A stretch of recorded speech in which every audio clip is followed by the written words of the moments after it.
Um, I don't know actually. Do you know? I can't remember.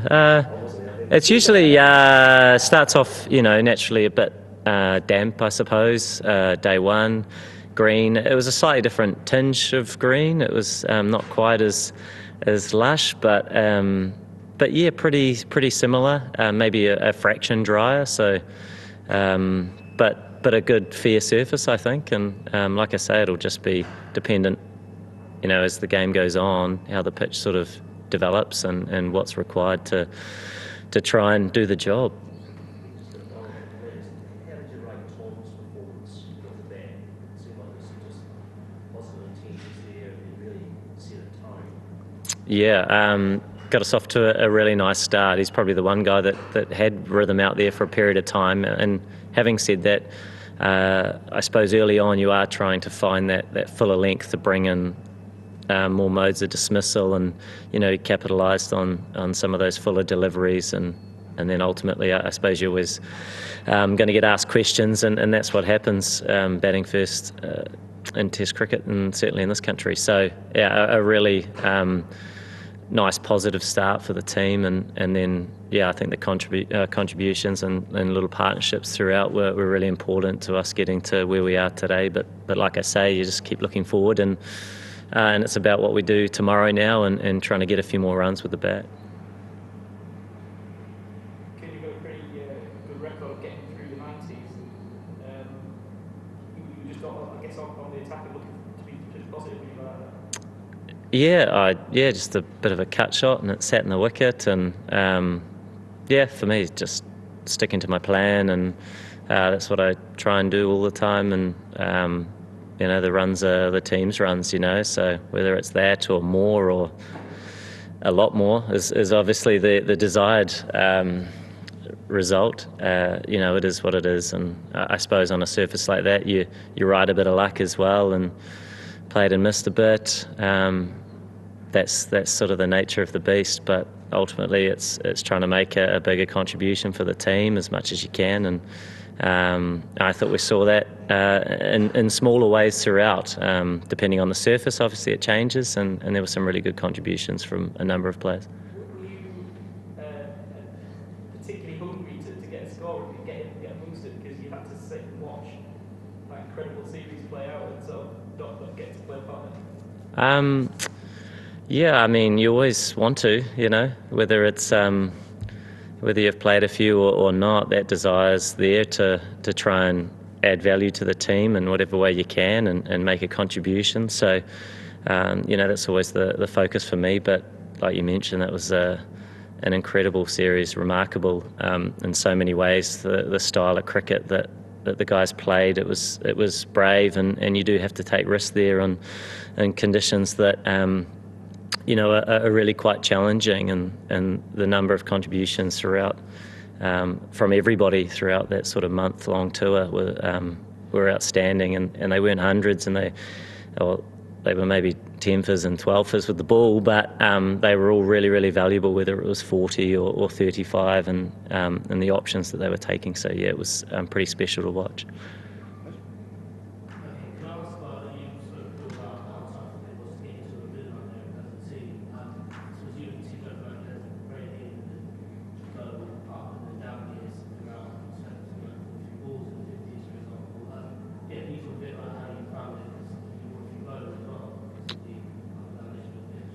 Yeah, I don't think it was too up and down. It was probably as the pitch dries, there's a slight variation in the pace, but and a little bit of sideways movement. I think it's just playing it on merit, really. You're going to get really challenging periods. There's enough pace and bounce, so when there are opportunities to score, you try and make the most of them. But certainly when you're hitting an area for periods of time and there's some sideways movement, with that bounce, there's definitely some threats there. So trying to just navigate the different periods of an innings and work with your mate at the other end to do as best as you can. There was a bit of a howling wind too, so there were quite different ends to bat at. And I think there were some good plans, some good contributions, but like I say, day one's finished, and it's about moving forward and sort of addressing what's in front of us, whether it's the changing conditions with the good weather that I think we're going to have, and the style of play that England like to play as well. You go.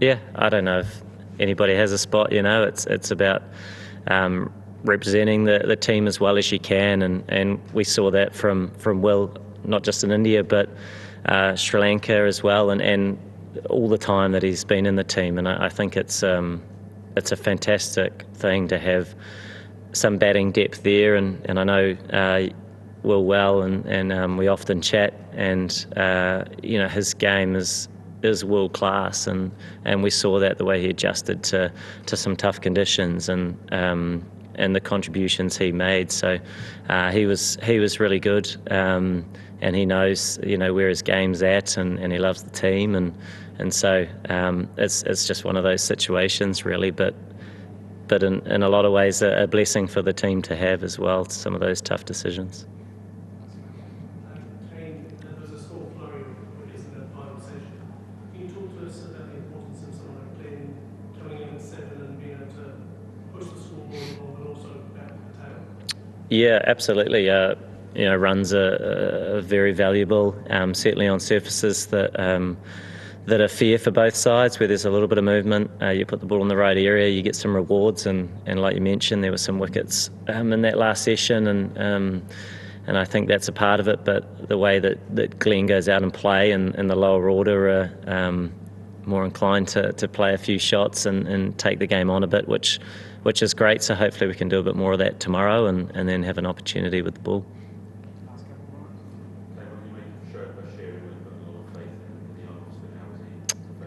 Yeah, you did a fantastic job into the wind. Like I mentioned, there were two very, very different ends, and the way he did that and picked up a few wickets, obviously an excellent job. Got a bit of bounce, a tall guy, and often that's a lot of the assistance you get, whether it's as a seam bowler or a spinner. So made use of that, and did a great job for his team.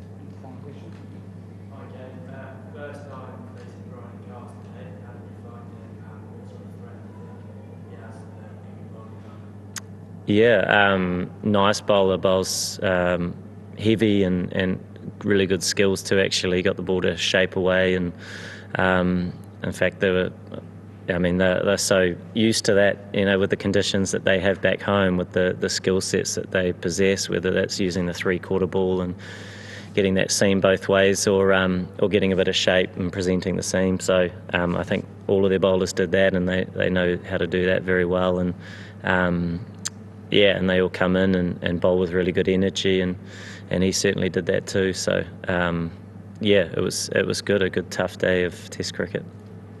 Thanks very much, everyone. Cheers, Kane. Cheers. Camera all good? Rory, go ahead, please. Thank you. How did you enjoy today, coming from Pakistan to a pitch like this? The job was a wee bit different, I guess. Yeah, I really enjoyed it. I wasn't really expecting to bowl 20 odd overs today, and it was a different challenge presented. Obviously it was day one and wicket was a bit green, so yeah, as I said, I wasn't really expecting to bowl 20 overs, but yeah, really enjoyed it. And the wrong side without their specialist spinners, you could have gone the same there. Not even expecting to bowl 20 overs, you got some planning to get into 2, 3, 4 wickets. Yeah, look, I think I knew I had a job to do, and as I said, when you're expected to do a job, you want to fill it to the best of your ability. So as I said, I really enjoyed it. It was tough with the wind, but yeah, I had to find a way to work through that. Can you tell us a wee bit about what the overt faith that Ben and Baz put in you is, to the extent that towards the end of Pakistan they made a point of basically picking you for this game a few weeks ago and saying you're still number one, you're a strong spinner in all conditions. How does that make you feel when you come up against a test match like this, knowing that you have that of amount of faith behind you? Yeah, look, Stokesy and Baz backed me 100%. You know, I bowled plenty of bad balls out there, and I was still kept on. You know, and that just shows how much faith they have in me. So yeah, I think 100% it brings the best out of me, and I just really enjoyed playing under them.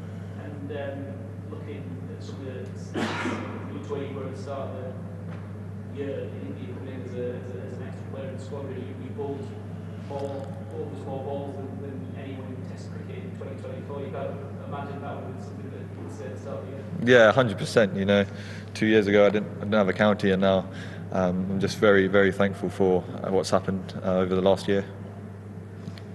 Any more questions? Nick, go ahead.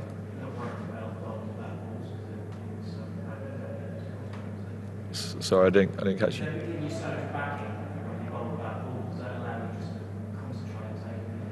Yeah, 100%. All I was thinking about was trying to take a wicket or trying to create an opportunity. As I said, I bowled plenty of bad balls out there, as I said, all I was thinking about was trying to take a wicket, and thankfully that happened.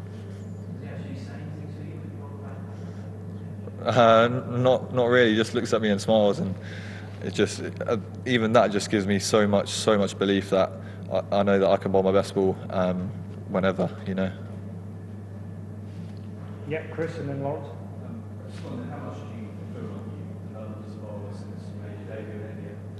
Yeah, 100%. I feel like I've developed quite a bit, quite nicely. I'm still learning on the job, you know, and I don't think that will ever finish. So yeah, I learned a few skills bowling at some of the best players in the world, you know. So yeah, I'd say I've learned a lot. Lawrence.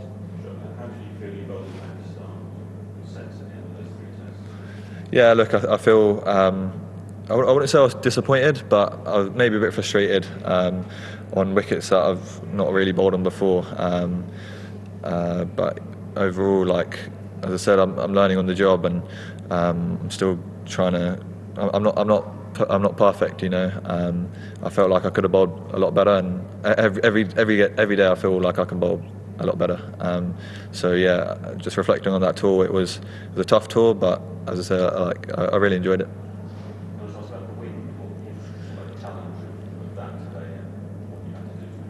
Yeah, I think bowling against the wind was tough, really tough. I felt like the wind sort of took away my line from me a little bit, so I knew I had to work stronger in my bowling action to almost compensate for that wind. But yeah, overall I really enjoyed bowling. I've never bowled in New Zealand before. Obviously played that 2-day warm-up game, and that was about it. So yeah, I really enjoyed it. Right at the front. What was the chat like when Kane Williamson got going out in the middle, and did you have a specific plan on bowling to him? Yeah, sort of the chat was just to keep bowling, keep trying to frustrate him by bowling drop balls at him. He obviously is a world-class player, and for me, bowling at someone like him, I was just in awe of watching Kane Williamson bat, to be honest. But for me, I was just trying to focus on deceiving him outside off, with both trying to play with the outside edge and inside edge, and I got past his outside edge a few times, and but yeah, he's a really quality player.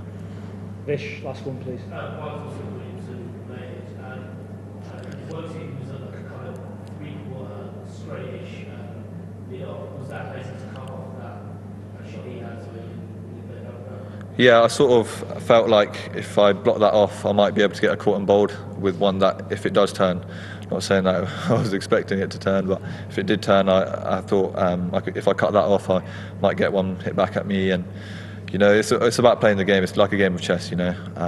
But as I said, I really enjoyed it. I couldn't really tell from where I was, but when I saw him out the crease, I was licking my lips, and then all of a sudden he slides back, and it happens.